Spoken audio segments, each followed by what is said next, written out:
Assalamualaikum dan salam sejahtera. Nama saya Nurul Mustika binti Mustafa dengan nombor matrik D20-11-11-03-888 daripada Ijazah Sarjana Pedas Kesusastraan Melayu.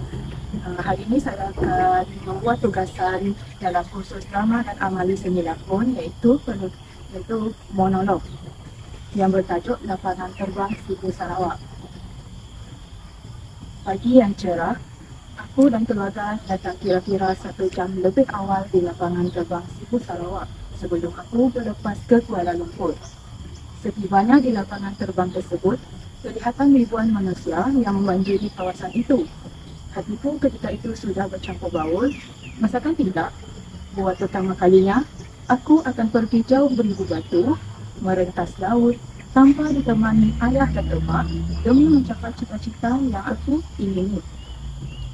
Ketika di bangku duduk, sambil menunggu masa untuk masuk ke dalam kapal terbang, aku dan keluargaku duduk bersama dan mak bertanya, "Kak, barang kamu sudah ada semua kah? Kad pengenalan dan segala yang penting sudah ada?" Aku pun menjawab, "Dah ada semua, Mak. Jangan risau, pandai-pandailah Kak uruskannya nanti." Aku lihat emak dari tadi sibuk memastikan barang-barang yang akan aku bawa nanti lengkap semuanya, dan aku hanya memerhatikan tingkah lakunya.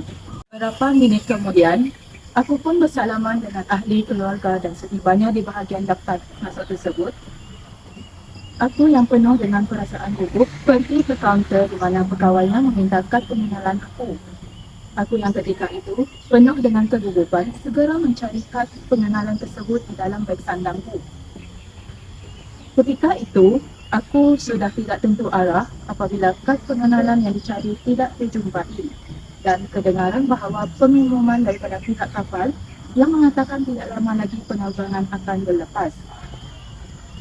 Seorang pegawai memberitahu kepadaku, "Adik, cuba adik ingat di mana kad pengenalan tersebut.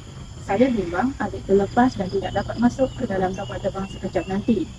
Aku ketika itu sudah hendak menangis, memikirkan segala yang terjadi, dan pegawai yang bertugas di kawasan tersebut memberitahu lagi, "Cuba adik ingat, cuba adik cek dalam poket seluar ke mana tahu adik terletak di dalam tu."